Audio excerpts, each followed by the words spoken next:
Dalam episode kehidupan yang terus berputar, kita senantiasa dihadapkan pada pilihan, menaati perintahnya atau terjatuh dalam larangannya.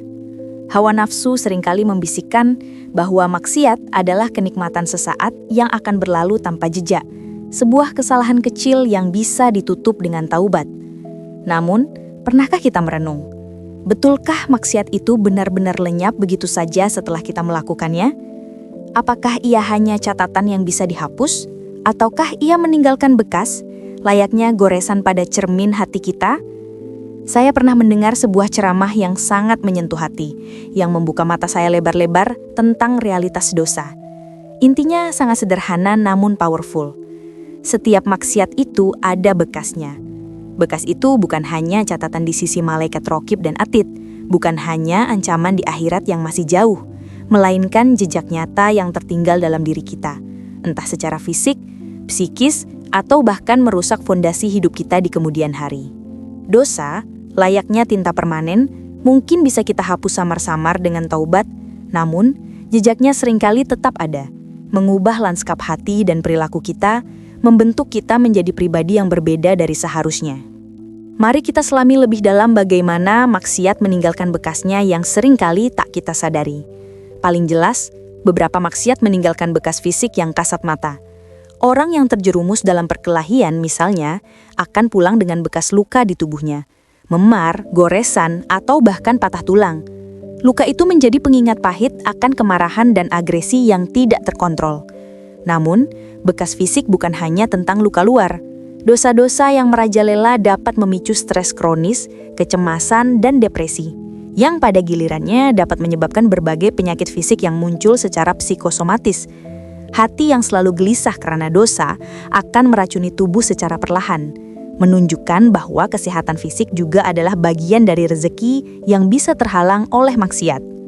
Lebih jauh lagi, ada jejak dosa yang tertinggal dalam jiwa dan karakter kita, mengubah cara kita memandang dunia dan mengambil keputusan. Ambil contoh orang yang pernah berjudi. Mungkin ia telah bertaubat, berhenti dari kebiasaan buruk itu, bahkan menjadi seorang pengusaha yang sukses.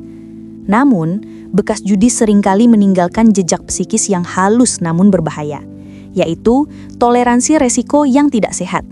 Dalam berbisnis atau mengambil keputusan penting, ia cenderung masih terbawa pola pikir untung-untungan atau ingin cepat kaya, tanpa perhitungan matang, mengabaikan prinsip kehati-hatian yang diajarkan Islam. Jiwanya masih mendamba adrenalin kemenangan instan yang berbeda jauh dengan kesabaran dan strategi yang membangun.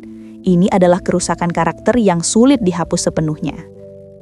Contoh lain yang lebih fatal dan merusak tatanan sosial serta rumah tangga adalah zina atau pergaulan bebas sebelum menikah. Banyak yang mengira, itu kan sudah masa lalu, yang penting sekarang sudah bertaubat dan menikah. Memang Allah Maha Pengampun dan taubat bisa menghapus dosa di sisinya insya Allah. Namun, di ranah hubungan rumah tangga yang sakral, bekas dari maksiat ini bisa menjadi sangat merusak. Orang yang pernah berzina sebelum menikah mungkin secara tidak sadar akan memiliki faktor pembanding pemuas nafsu dari pasangan sebelumnya. Memori atau pengalaman-pengalaman di luar ikatan pernikahan yang sah bisa sewaktu-waktu muncul dan mengakibatkan renggangnya hubungan pasutri. Kesetiaan menjadi goyah, rasa syukur terhadap pasangan berkurang, dan rumah tangga yang seharusnya menjadi surga kecil justru terasa hambar dan penuh keraguan.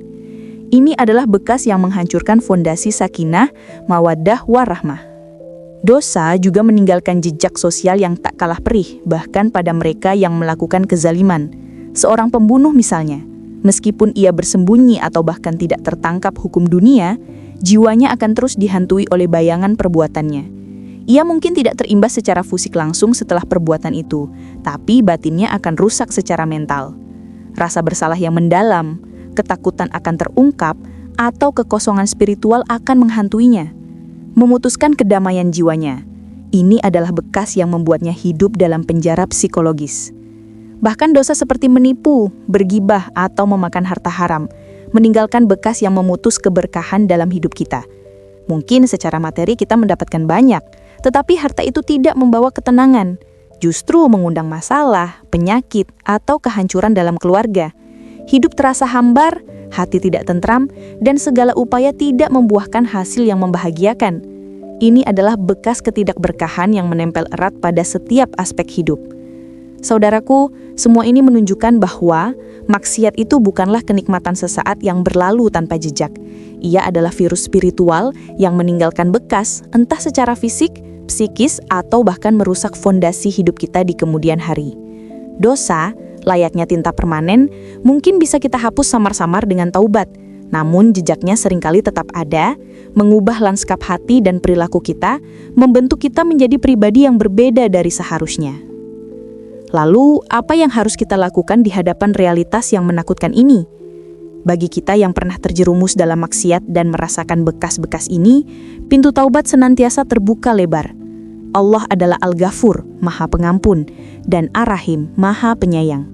Taubat nasuhah, taubat yang sungguh-sungguh, menyesali perbuatan, bertekad tidak mengulangi dan memperbaiki diri, adalah cara untuk menyembuhkan luka-luka dosa dan memohon penghapusan bekas-bekas ini di sisi Allah. Dengan taubat, kita berharap Allah akan membersihkan hati kita dan memulihkan kembali jiwa yang tercemar. Dan bagi mereka yang belum pernah merasakan maksiat seperti itu, sungguh sebuah anugerah besar yang wajib disyukuri. Jangan pernah merasa kebal, karena godaan dosa selalu mengintai setiap saat.